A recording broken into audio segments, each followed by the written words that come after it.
ibadah itu, apapun ngarannya ibadah, itu bertentangan dengan nafsu. Setiap bertentangan lawan nafsu itu pasti sulit, pasti uyuh. Ada dua hal, ada dua kelompok manusia nang beribadah itu nyaman, nang beribadah itu manis. Ada dua kelompok manusia. Ada satu kelompok nang baik, ada satu kelompok nang jahat. Nang baik kayak apa? Orang-orang nang sudah ma'rifat. Bismillahirrahmanirrahim. Alhamdulillahirabbil alamin. Wa bihi nasta'in ala umurid dunya waddin. Wassalatu wassalam ala asyrafil anbiya wal mursalin. Sayyidina wa habibina wa maulana Muhammad wa ala alihi wa sahbihi ajma'in. Yang keempat, arid keempat, rintangan, halangan yang keempat bagi orang yang beribadah kepada Allah, berbagai bencana dan musibah.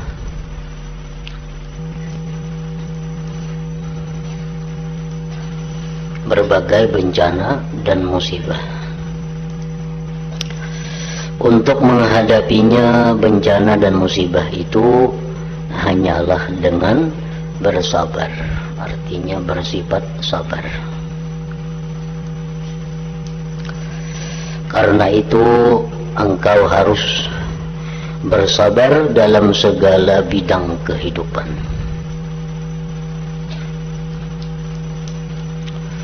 Keharusan bersabar ini disebabkan oleh dua hal.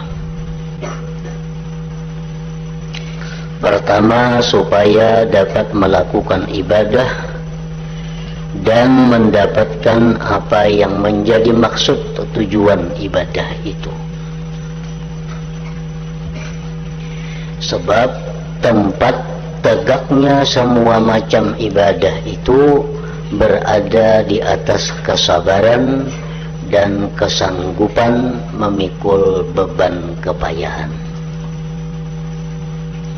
Jadi barang siapa tidak banyak bersabar, maka ia tidak akan bisa sampai kepada sedikit saja dari ibadah dengan sebenar-benarnya. Sebabnya begini, orang yang bermaksud ibadah kepada Allah Ta'ala dan hendak tekun beribadah dengan sungguh-sungguh, pasti menghadapi berbagai kepayahan, bermacam-macam ujian, dan beraneka bencana yang muncul dari segala jurusan. Nah, ibadah itu dalam keadaan normal, dalam keadaan tenang, dalam keadaan sihat, memerlukan kesabaran. Apalagi ibadah ditambah datangnya ada bencana-bencana lain, musibah-musibah lain, maka tentu akan lebih menghadapi kesabaran itu. Sembahyang contohnya, sembahyang itu ibadah yang pada zatnya memerlukan kesabaran. Apalagi ditambah misalnya dengan sakit, sakit apa di tubuh kita, sehingga sembahyang itu menjadi lebih berat. Nah, maka makin ditambah kesabaran kita. Puasa itu pada zatnya sudah merupakan ibadah yang dilaksanakan dengan kesabaran. Orang yang kada sabar kada akan bisa puasa. Apalagi ditambah dengan musibah-musibah lain, makinnya puasa itu perlu kepada kesabaran. Nah, jadi apabila kita tidak bisa bersifat dengan sabar, kita kada mampu bersifat dengan sabar, kita kada akan bisa menghasilkan ibadah walaupun sedikit.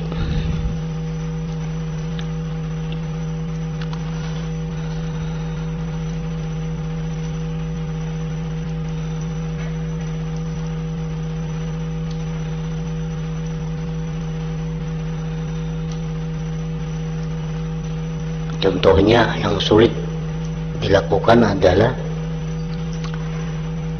ibadah sembahyang memerlukan kepada beberapa syarat, antara lain syaratnya adalah bersuci.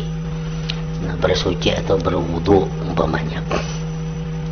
Nah, berwudu itu bisa dilaksanakan apabila banyunya ada, anggota tubuh nang dibasuh, nang disapu dalam keadaan aman, dalam keadaan sehat. Nah, kita bisa membayangkan bagaimana kita mesti bersabar andai kata di anggota wudu itu ada luka. Bisa di tangan kita ada luka nang kada boleh karena banyu. Nah, lukanya ini kada boleh karena banyu.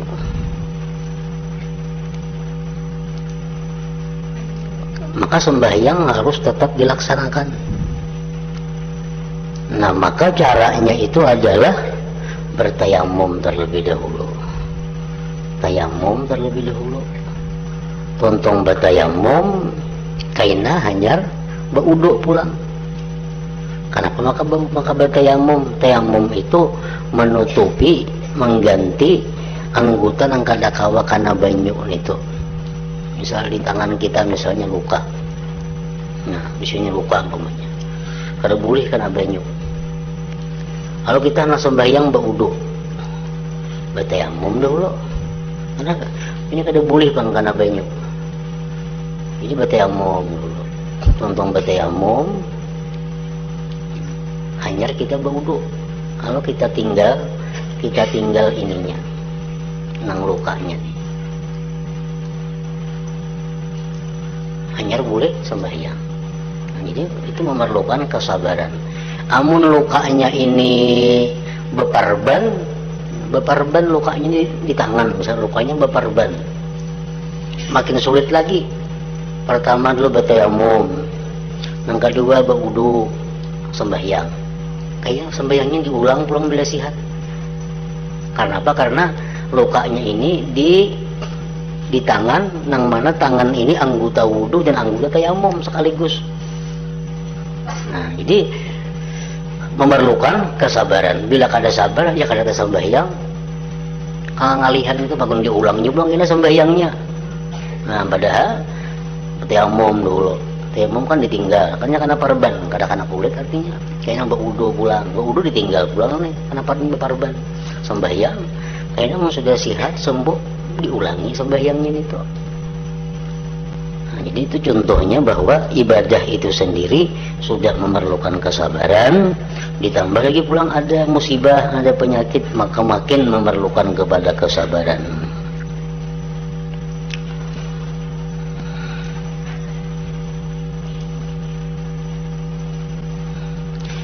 Pertama, setiap ibadah pasti membawa kepayahan. Karena itu agama mendorong hamba supaya beribadah dengan sabar dan menjanjikan pahala kepada hamba yang sabar beribadah. Karena ibadah tidak akan dapat jika tanpa menggempur kesenangan nafsu dan mengalahkannya. Sebab nafsu adalah perkara yang mencegah hamba dari melakukan kebaikan. Padahal menyelisihi kesenangan nafsu dan memaksa nafsu merupakan pekerjaan yang paling berat bagi manusia. Jadi ibadah itu, apapun ngarannya ibadah, itu bertentangan dengan nafsu. Setiap bertentangan lawan nafsu itu pasti sulit, pasti uyuh. Ada dua hal, ada dua kelompok manusia nang beribadah itu nyaman, nang beribadah itu manis. Ada dua kelompok manusia. Ada satu kelompok nang baik, ada satu kelompok nang jahat. Nang baik kayak apa? Orang-orang nang sudah ma'rifat dengan Allah. Maka ibadah itu dilakukannya manis, nyaman. Oleh karena itu kita ada mendengar orang-orang yang sudah ma'rifat itu ibadah yang kita kada sanggup melakukannya, mereka sanggup. Kenapa? Mereka manis, nyaman. Nah, yang kedua, ibadah itu bisa menjadi manis, bisa menjadi nyaman bila dilakukan dengan riya. Nah, dengan riya. Ini kelompok kedua, kelompok yang jahat. Ini beribadah itu minta puji orang, Bang. Beribadah supaya dapat kedudukan, beribadah supaya dapat pangkat. Otomatis ini yang mana sembahyang supaya dipuji orang sebagai orang penyembahyang. Ini kada merasa lapar, kada merasa susah karena ada yang diharapnya pujian daripada manusia. Apabila kita dalam keadaan bukan dari dua golongan tadi, orang nang makrifat kita belum ke situ, nah ibadah kita karena Allah kadariya, pasti ibadah itu susah, pasti ibadah itu sulit, karena bertentangan dengan nafsu kita. Nah, makanya tadi ibadah itu pada dirinya sendiri sudah memerlukan kepada kesabaran. Setiap ibadah pasti membawa kepayahan, karena itu agama mendorong hamba supaya beribadah dengan sabar dan menjanjikan pahala kepada hamba yang sabar beribadah, karena ibadah tidak akan didapat jika tanpa menggempur kesenangan nafsu dan mengalahkannya, sebab nafsu adalah perkara yang mencegah hamba dari melakukan kebaikan, padahal menyelisihi kesenangan nafsu dan memaksa nafsu merupakan pekerjaan yang paling berat bagi manusia. Ya, orang bersedekah, orang bersedekah bagi orang-orang yang sudah ma'rifat dengan Allah, mereka tuh kada susah. Kenapa? Karena mereka ma'rifat, tahu, merasa bahwa setiap sedekah itu gantiannya berlipat ganda di dunia dan di akhirat, dibalas oleh Allah. Di dunia dapat berkahnya, di akhirat dapat balasannya. Lalu mereka bersedekah dengan senang, dengan nyaman. Atau bisa juga bersedekah ini dengan nyaman, dengan senang, orang yang minta puji kepada manusia. Ini meminjak duit 1 juta, 2 juta, 3 juta supaya padahal orang itu pemurah, supaya dikatakan ini itu penyumbang. Nyaman juga yang bersedekah.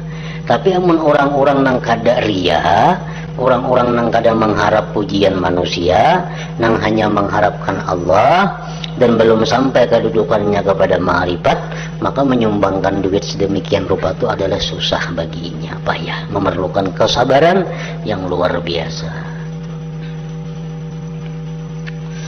Yang kedua, hamba itu apabila melakukan kebaikan dengan berpayah-payah, tentu harus berhati-hati dalam melakukannya supaya tidak rusak amalnya. Menjaga kebaikan dan kebenaran amal adalah lebih berat ketimbang amal itu sendiri. Amal yang sudah kita lakukan dengan susah payah tuh, karena kita belum ma'rifat kepada Allah, karena kita beribadah qadariyah, lalu ibadah itu susah, ibadah itu payah. Lalu ibadah yang payah tadi sudah dapat kita laksanakan, sudah dapat kita laksanakan dengan pertolongan Allah. Nah, menjaga ibadah yang sudah kita gawi ini tuh supaya jangan hilang, itu payah pula. Payah pula menjaga, memerlukan kepada kesabaran pulang. Kita ambil contoh misal bersedekah. Nah, bersedekah kita kada orang nang ma'rifat, kita kada riya, lalu bersedekah kita itu dengan sabar. Kenapa? Karena lawan duitnya sayang aja. Cuma karena ini perintah Allah, karena ini anjuran daripada Rasulullah, bersedekah. Walaupun dengan hati nang berat. Inya kada riya, kanya rianya nyaman lagi sagumpal monjok duit kada bapaknya riya supaya minta puji. Atau inya ma'rifat nyaman. Ini kada ma'rifat kada, inya riya kada, orang nang salikin. Orang salikin. Sedekah susah payah. Sabar. Sedekah 100.000, 200.000, 1 juta. Nah, kaina menjaga sedekah ini supaya tetap utuh sampai bisa dinikmati gina pahalanya di akhirat, itu memerlukan kesabaran pula. Kenapa? Karena sedekah yang sudah baik tadi kita simpan, bila kita kada bisa menjaganya bisa hilang. Dari apa? Banyak hal-hal yang bisa menghilangkan sedekah pahala ibadah-ibadah itu. Antara lain dengan menyesal umpamanya. Nah, bila menyesal otomatis pahalanya hilang. Ini bersedekah dengan ikhlas karena Allah, padahal sayangnya lawan duit nih, cuma karena disuruh agama kita menyumbang, sumbangkan dengan berat hati, sabar, diterima Allah karenanya ikhlas, diterima Allah. Bersedekah 1 juta atau 2 juta, 3 juta, sebulan kemudian inya berada dalam kesusahan, dalam susah. Dahulu aku menyumbang 3 juta, aku memberi 3 juta. Semalam nyaka-nyaka aku beriakan itu, aku ada juga duit ini ngasagan apakah misalnya. Tapi yang dahulu aku beriakan ada 3 juta, 4 juta. Ada duitan lagi. Timbul ada penyesalan dalam hati bersedekah tadi. Nah, itu hilang pahalanya. Itu menjaga pulang, itu menjaga itu perlu pulang kepada kesabaran. Atau manni wal adza, itu contohnya yang menghilangkan pahala sedekah. Kita bersedekah lawan orang, susah payah kita bersedekah, berinya. Sekalinya orang yang kita beri tadi memusuhi kita, maka turuk diberi, turuk dibantu. Dengan susah payah kita membantuinya karena Allah, Bang. Nah, susah payah sekali timbul memusuhi kita, lalu kita ini mengisah-ngisahkan ke lain. Terus si anu tuh musuhi aku bener wah ini, padahal dahulu tuh aku bantu nukar sapida ditukarakan, nukar ini dihutangi, nukar ini dimacam-macami. Nah, karena itu hilang pahalanya. Hilang pahalanya. Kenapa? Karena kita man wal adza ngarannya. Nah, jadi itu perlu kesabaran pulang.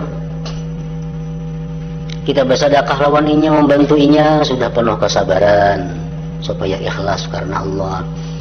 Timbul sekalinya orangnya memusuhi lawan seorang, menyakiti lawan seorang, itu diperlukan pulang kesabaran yang luar biasa supaya kita bisa menjaga sedekah-sedekah kita lawan inya itu jangan hilang pahalanya. Jangan hilang, karena sedikit saja ada menyebut-nyebut jadi hilang pahalanya. Nah, itu ujian juga kepada orang yang beribadah. Yang ketiga, dengan tadi kan kita bersabar menghadapi ibadah. Yang ketiga pulang, dunia adalah tempat ujian dari Tuhan. Dunia tempat ujian dari Tuhan. Barang siapa hidup di dunia pasti mengalami musibah dan ujian-ujian dengan kepayahan-kepayahannya. Ujian itu bermacam-macam, ada yang berupa musibah yang mengenai keluarganya, kerabat-kerabatnya, saudara-saudaranya, teman-temannya, sebab mati, sebab hilang, sebab berpisah. Ada kalanya berhubungan dengan dirinya karena berbagai penyakit. Ada yang mengenai kehormatan sebab orang-orang lain pada memusuhi orang tersebut. Masyarakat ingin menjatuhkannya atau menghinanya, membicarakannya dan berkata-kata dusta tentang dirinya. Ada pula yang mengenai harta bendanya sebab hilang misalnya, sebab kerugian misalnya. Masing-masing musibah itu menimbulkan rasa sakit dan panas. Yang satu berbeda dengan yang lainnya. Jadi hamba perlu kesabaran untuk menghadapi semua musibah tersebut. Kalau tidak sabar, maka keluh kesah dan kesusahannya tentu bisa mencegahnya dari tekun beribadah. Kita sudah kawa bersabar melakukan ibadah, sembahyang, sabar kita. Artinya susah payah, tapi kita mampu mengatasinya dengan baik. Kita mampu bersedekah, padahal susah, padahal payah, tapi karena ini anjuran Allah, kita bersedekah. Kawa kita laksanakan dengan baik karena Allah. Nah, lalu kemudian datang musibah. Datang musibah kepada keluarga kita, datang musibah kepada diri kita, penyakit-penyakit. Datang musibah kepada pribadi kita difitnah orang, kita dizalim orang, kita disambat orang, kita dicaci maki orang. Ada musibah kadang-kadang menerima mengenai harta bendanya. Nah, bila kada sabar nangka itu, maka akan mengganggu ibadah. Karena Mbak Amma jadi kulir, berdagang rugi nah.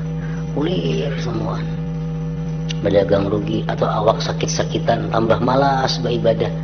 Nah, ini perlu kesabaran pulang menghadapinya. Ibadahnya sudah mesti sabar, gara-gara penyakit datangan ini pulang makin ditambah kesabaran.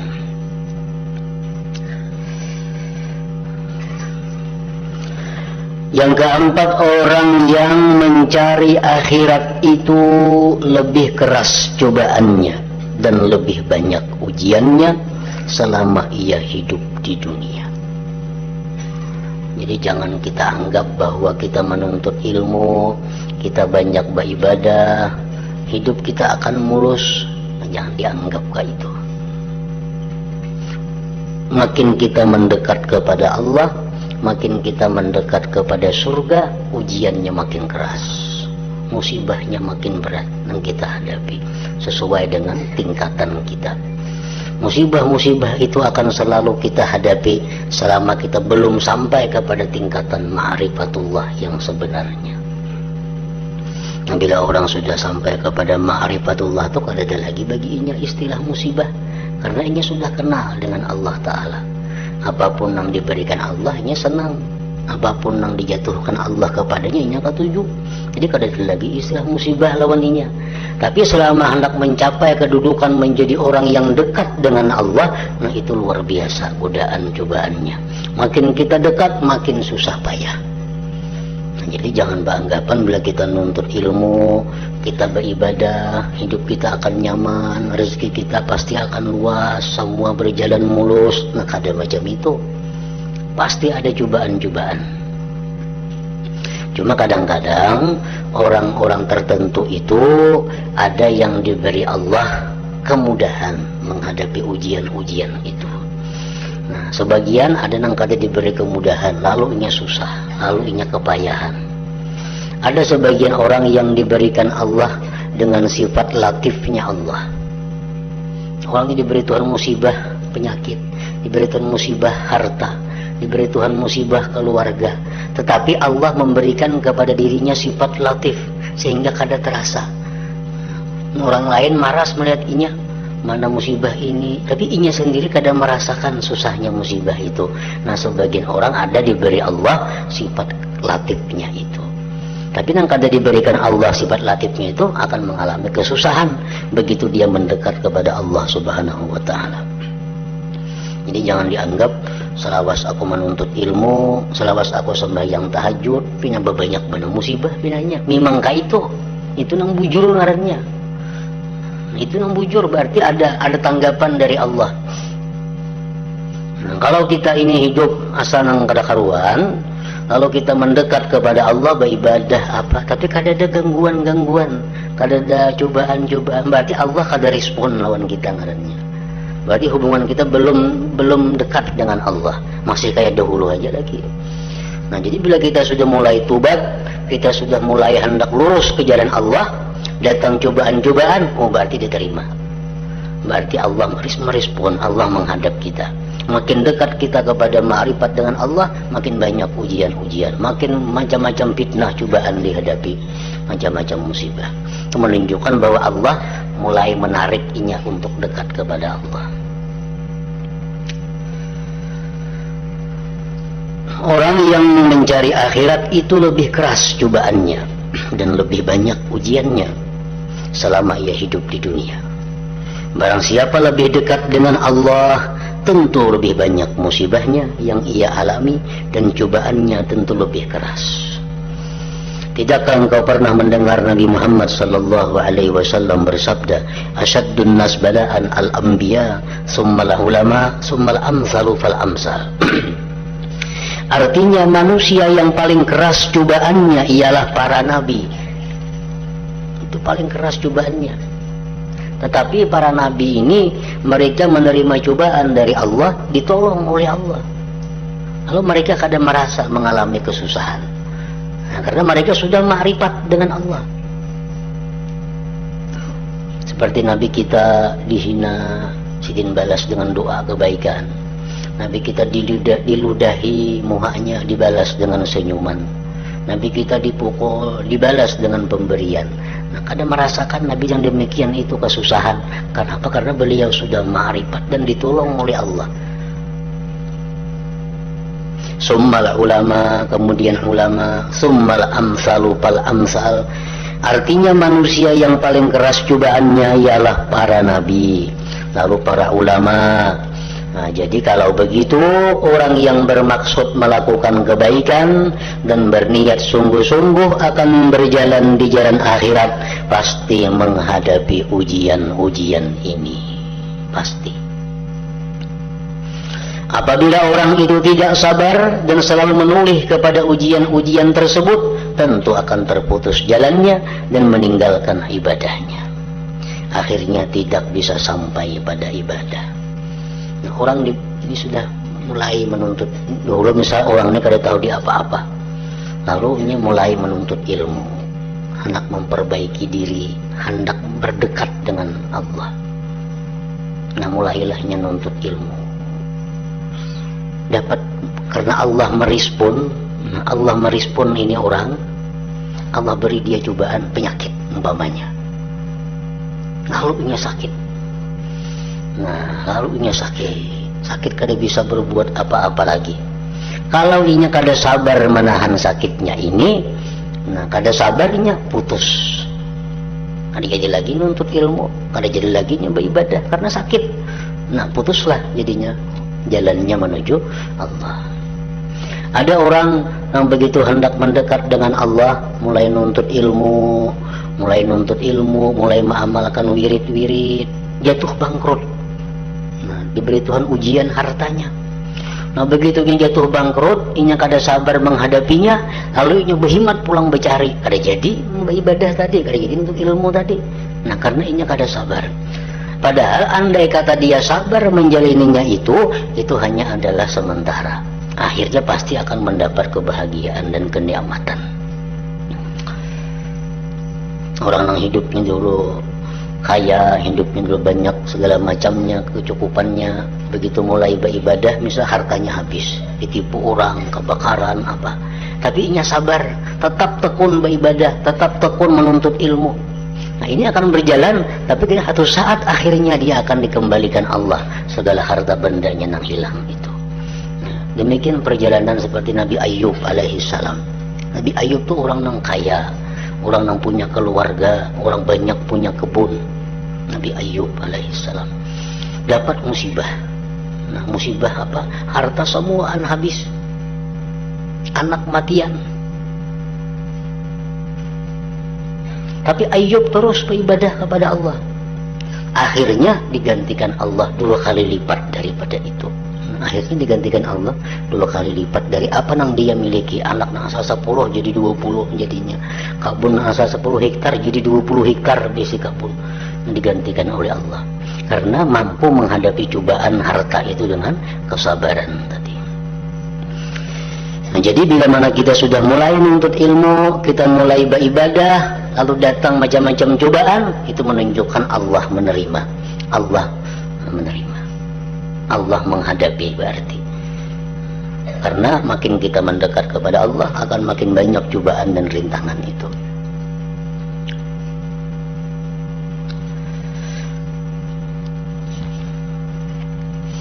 Jadi kalau begitu, orang yang bermaksud melakukan kebaikan dan berniat sungguh-sungguh akan berjalan di jalan akhirat, pasti menghadapi ujian-ujian ini. Apabila orang itu tidak sadar dan selalu menoleh kepada ujian-ujian tersebut, tentu akan terputus jalannya dan meninggalkan ibadahnya, akhirnya tidak bisa sampai pada ibadah. Banyak orang-orang yang gagal itu. Sudah bagus untuk ilmu, bagus sudah beribadah, baca ini bisukan, baca ini kamarian, gawinya sudah berbulan-bulan langkah itu, dapat musibah. ampihnya sibuk. Kalau jadi sibuk, kada lagi nuntut ilmu, kada lagi beribadah. Nah, ada juga itu karena kada sabar menghadapi cobaan. Allah Subhanahu wa ta'ala telah memberitahu kita supaya berhati-hati menghadapi ujian Allah, dan Allah tetap akan menguji kita dengan berbagai ujian. Yang demikian itu dinyatakan dan dikukuhkan oleh Allah dalam firman-Nya, la tublawunna fi amwalikum wa anfusikum wa la tasma'unna minal ladzina utul kitab min qablikum wa minal ladzina asyraku adzan katsira. Artinya kalian pasti akan diuji. Kalian akan pasti diuji dalam hal harta kalian. Harta diuji, dan diri kalian. Pasti banyak mendengar omongan sambatan yang menyakitkan hati dari orang-orang yang diberi kitab sebelum kalian dan orang-orang musyrik. Artinya kita akan dicaci maki oleh orang, baik nang orang alim, baik orang awam, samuaan banyak menyambati kita macam-macam. Nah, ini menunjukkan bahwa ibadah kita jalan artinya. Kita beribadah banyak, beribadah nuntut ilmu, tapi mulus benar kada ada ujian-ujiannya. Awak sihat, harta bertambah terus, keluarga aman, damai, semuaan kada ada napa-napanya. Nah, itu Allah belum merespon lagi artinya. Arti belum merespon itu apa? Orang ini hanya mendaftar saja, belum diterima lagi oleh Allah. Orangnya hanya mendaftar saja. Nah, kalau orang sudah diterima oleh Allah lamarannya, nah hanya mengalami ujian-ujian hidup itu. Sebenarnya ujian-ujian itu adalah untuk membersihkan, karena kata kada bisa dekat dengan Allah kecuali orang yang bersih. Orang dulunya kaya, dulunya sehat, dulunya macam-macam, begitu hendak dekat kepada Allah hanya nuntut ilmu, beribadah, hendak mendekati Allah. Sedangkan dahulu inginnya gawiannya macam-macam. Otomatis hartanya itu diberi Tuhan dulu musibah, untuk digantikan kayaknya dengan harta yang bersih, untuk digantikan kayaknya harta yang suci, milihnya sabar. Lalu dapat musibah harta, tapi nya terus sejak kada terganggu menuntut ilmu, kada terganggu beribadah, walaupun nya bangkrut. Nah, satu saat kayaknya diganti Allah hartanya dengan harta yang berlipat ganda dan bersih. Kemudian orang ini mendapat musibah, sakit. Dulunya sehat saja awak, bapak amal bertambah penyakit macam-macam keluaran. Ini berarti Allah sudah menerima lamaran orang ini dan Allah akan mensucikan diri orang ini. Karena dengan penyakit-penyakit itu bila mana kita sabar menghadapinya, penyakit itu menggugurkan dosa. Sakit kepala kita itu menggugurkan dosa, pikiran-pikiran yang banyak kada kakaruan. Sakit mata, pikir itu menghilangkan dosa-dosa di mata. Sakit hati itu bisa akibat banyak mendengarkan, memasukkan ke dalam hati hal-hal yang sifatnya dosa. Nah, dibersihkan oleh Allah dengan penyakit-penyakit tadi sehingga dia bisa makin dekat dengan Allah. Kayak kita bisa berisi karis, hendak memberikan hadiah kepada raja. Maulah karisnya kita unjuk langsung, nah raja kada mau, pasti dibersihi dulu karisnya. Nah, dibersihi, tagarnya dibuangi, dihimpalas, sakit dihimpalas juga manusia juga kan, himpalas muhaikam tuh sakit. Nah, himpalas dulu supaya hilangan tagar-tagarnya. Sudah bersih, hanya diunjuk lawan raja, karena raja kada menerima kecuali yang bersih. Nah, kayak itu juga diri kita, penyakit itu membersihkan diri. Kalau kita sabar menghadapi penyakit-penyakit itu, nah kita akan menjadi orang yang dekat dengan Allah sesudah bersihnya diri kita. Kalian pasti akan diuji dalam hal harta kalian. Lagi dahulu mencari harta, tapi tahu nang halal, tapi tahu nang haram, semua raup. Nah, kalau begitu hendak beribadah kepada Allah, Allah kada menerima nangka itu, mesti dibuang dulu nang kada baiknya. Dan diri kalian pasti banyak mendengar omongan yang menyakitkan hati dari orang-orang yang diberi kitab sebelum kalian dan orang-orang musyrik. Kemudian Allah Ta'ala berfirman, wa in tasbiru wa tattaqu fa inna dzalik min azmil umur. Artinya jika kalian bersabar dan berhati-hati, maka ketahuilah bahwa sabar dan takwa itu termasuk perkara yang penting sekali.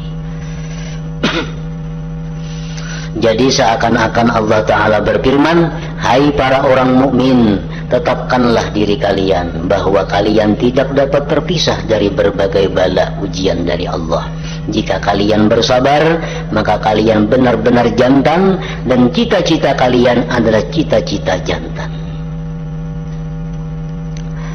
Bila demikian, barang siapa berkehendak ibadah kepada Allah Subhanahu wa Ta'ala, maka pada permulaan wajib berniat untuk bersabar. Kita hendak mulai beribadah teratur, hendak menuntut ilmu teratur, pasang juga niat bahwa aku akan sabar. Berniat sabar itu dalam jangka waktu yang panjang, dan menetapkan dirinya untuk menanggung kepayahan-kepayahan yang besar. Lagi pada silih berganti hati hingga mati. Kalau tidak berani bersabar, berarti ia menghendaki suatu perkara tanpa memakai alat dan mendatanginya tidak melalui jalannya. Kalau hendak kita beribadah tapi kita kada tahan sabar, nah itu kada kawa. Sungguh telah dituturkan dari Al-Fudail rahimahullah bahwa beliau berkata, barang siapa bermaksud menempuh jalan akhirat, maka hendaklah ia menjadikan pada dirinya 4 macam kematian, yaitu kematian putih, kematian merah, kematian hitam, dan kematian hijau. Artinya orang yang hendak berjalan di jalan Allah itu mesti melalui ujian-ujian ini. Kematian putih yaitu lapar. Laparnya ada 2 macam. Ada lapar karena kada ada makanan. Ada orang tuh lapar memang kada ada makan kasihan. Ada orang lapar hidup di tengah-tengah makanan. Ada. Macam-macam makanan cukup. Hendak menyuap muntah, hendak menyuap muntah. Akhirnya kada berdaya lapar. Itu ujian dari Allah. Jadi kelaparan itu bukan berarti penyakit orang kada berduit, kada. Orang kaya pun banyak nang kelaparan. Di rumah sakit lihat banyak orang-orang sugih tuh yang kada kau makan, nah kada kau makan, makannya muntah. Nah pada sing banyakan makanan anggur macam-macam buah cukup, iwak macam-macam iwak. Cuma liurnya kada ada, kelaparan juga ngarannya. Kematian putih yaitu lapar. Jadi bisa kita mengalami cobaan kena itu diberi Tuhan. Kelaparan tadi. Kematian hitam adalah celaan masyarakat, itu sudah nyata. Sudah nyata kita di mana aja bagaimana masyarakat itu pasti ada yang mencela kita. Namun kada hakun dicela masyarakat, jangan hidup. Orang yang lebih mulia pada kita, lebih baik dari kita, lebih afdal daripada kita pun dicela orang, apalagi kita. Nah, jadi celaan masyarakat jangan dilawani, apalagi ditantang, apalagi dibalas, letakkannya. Kematian hitam ialah celaan masyarakat. Kematian merah ialah tidak mau mengikuti ajakan syaitan. Syaitan membawa ini dilawan, syaitan mengajak ini dilawan. Dan kematian hijau adalah peristiwa-peristiwa, artinya musibah-musibah yang terjadi silih berganti. Jadi kalau kita hendak berjalan menuju Allah, itu 4 macam musibah yang kita lalui. Kita mesti siap menghadapi kematian-kematian itu. Kematian putih, merah, hitam, dan hijau tadi. Nah yang kedua, perkara kedua yang mengharuskan bersabar, yaitu kesenangan dunia dan akhirat. Kenapa kita mesti bersabar? Karena 2 hal. Pertama, agar ibadah kita bisa jalan. Kalau kita kada sabar, sudah putus tengah jalan. Karena ibadah itu susah, apalagi ditambah datangnya macam-macam musibah, maka beribadah makin susah. Menghadapinya dengan sabar, agar bisa terus berjalan. Nah, yang kedua, kenapa kita mesti bersabar pulang?